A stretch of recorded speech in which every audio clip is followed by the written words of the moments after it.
Hi అండి, సుగుణ వంటింటికి స్వాగతం. ఈ రోజు మన వంటింట్లో బ్రౌన్ రైస్ ఏ విధంగా వండుకోవాలో దానివల్ల ఉపయోగాలు ఏంటో తెలుసుకుందాం. మరి ఏంటో చూసేద్దామా?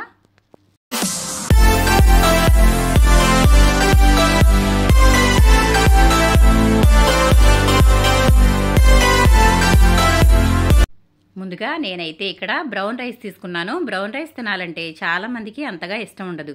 ఇవి కాస్త లావుగా ఉంటాయని అంతగా ఇష్టపడరు.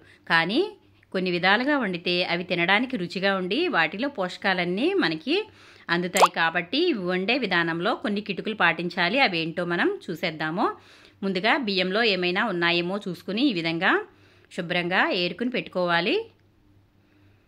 బ్రౌన్ రైస్ ఆరోగ్యానికి చాలా మంచిదండి. ఇవి తినడం వల్ల బరువు తగ్గుతారు. అలాగే షుగర్ పేషెంట్స్ కూడా ఈ బ్రౌన్ రైస్ తీసుకోవడం వల్ల ఇందులో ఉండే ఖనిజాలు, విటమిన్స్ అన్నీ కూడా చక్కగా మనకి ఒంటికి అందుతాయి. కాబట్టి ఇవి తినడం ఆరోగ్యానికి చాలా మంచిదండి. ఈ బియ్యాన్ని నేనైతే ఈ విధంగా 2 సార్లు కడుక్కుని ముందు రోజు రాత్రే వీటిని నానబెట్టుకుంటున్నాను. ఈ విధంగా నానబెట్టి వండుకోవడం వల్ల బ్రౌన్ రైస్ అనేవి చక్కగా ఉడికిపోతాయి. ఈ విధంగా నేనైతే రైస్ని ముందు రోజు రాత్రే శుభ్రంగా 2 సార్లు అయితే కడుక్కుని దీంట్లో వాటర్ అయితే వేసుకుని నానబెట్టుకుంటున్నాను. ఇవి తర్వాతి రోజు మధ్యాహ్నం వండుకుందాము. నేనైతే ఇక్కడ వాటర్ అయితే తీసుకున్నాను. ఈ వాటర్ని మనం ఎసరు పెట్టుకుందాము. ఈ బియ్యం చక్కగా నానిపోయాయి కదా. ఈ బియ్యాన్ని మరొకసారి మనం నానబెట్టిన వాటర్ అయితే తీసేద్దాము. అవి తీసేసి మనం మళ్ళీ ఫ్రెష్ వాటర్ అనేవి వేసుకోవాలి. ఇక్కడైతే నేను ఎసరు పెట్టుకున్నానండి. ఒకటికి మనకి 4 గ్లాసులు అయితే మనకి అత్తెసరు కాకుండా చక్కగా రైస్ అనేది మనం గంజి వార్చుకోవడం వల్ల ఈ రైస్ అనేది బాగా అవుతుంది. వాటర్ అనేవి ఈ విధంగా బాయిల్ అవుతున్నాయి కదా. ఇప్పుడు ఇందులో మనం నానబెట్టుకున్న బ్రౌన్ రైస్ అయితే ఇందులో వేసేసుకుందాము. ఈ బ్రౌన్ రైస్లో ఏ కర్రీతో తిన్నా కూడా చాలా బాగుంటుందండి. ఇవి గుండె ఆరోగ్యానికి చాలా మంచిది. ఇది మనల్ని జబ్బుల నుండి అలాగే హార్ట్ స్ట్రోక్స్ నుంచి కూడా కాపాడతాయి. ఈ రైస్ అనేది తినడం చాలా మంచిదండి. ఈ రోజుల్లో వైట్ రైస్ తినడం వల్ల చాలా అనారోగ్య సమస్యలు అనేవి వస్తున్నాయి కదా. మళ్ళీ పాతకాలపు ఫుడ్ అంతా కూడా అలవాటు చేసుకుంటున్నారండి జనాలు.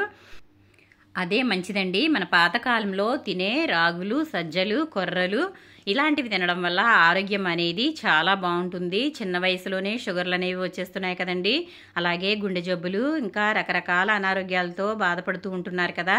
కాబట్టి ఈ విధంగా పాతకాలపు వంటల్ని తినడం వల్ల ఆరోగ్యం చాలా బాగుంటుందండి. మనకి రైస్ అయితే చూడండి ఈ విధంగా అయితే ఉడికింది. ఇది ఎప్పుడైనా మనం ఉడికించుకునేటప్పుడు మంట తక్కువగా పెట్టుకుని ఇలా ఉడికించుకోవాలి. నెమ్మదిగా ఉడికించుకోవడం వల్ల రైస్ అనేది చక్కగా ఉడుకుతుంది. హై ఫ్లేమ్లో పెట్టినట్లయితే మనకి రైస్ అనేది త్వరగా ఉడకదు. కాబట్టి ఇవి మనం ముందు రోజు రాత్రి నానబెట్టాం కాబట్టి చక్కగా మీడియం ఫ్లేమ్లో పెట్టుకుని మెల్లగా ఉడకనివ్వాలి. ఇప్పుడు ఈ గంజి అయితే పక్కకి తీసేసుకుందాము. ఈ గంజిని తీసేసుకున్న తర్వాత గంజిని మనం పారబోసుకోకూడదండి. చాలా ఆరోగ్య ప్రయోజనాలు ఉంటాయి. నీరసంతో బాధపడే వాళ్ళు ఈ గంజి తాగడం వల్ల తక్షణ శక్తి ఇస్తుందండి. గ్లూకోజ్ కన్నా ఎక్కువగా ఇది ఉపయోగపడుతుంది. ఈ విధంగా నేనైతే గంజి అయితే వంచేస్తున్నాను. బ్రౌన్ రైస్ వంటి తృణధాన్యాలు ఎక్కువగా తినడం వల్ల టైప్ 2 మధుమేహం అనేది ఎక్కువగా అవ్వకుండా ఉంటుందండి.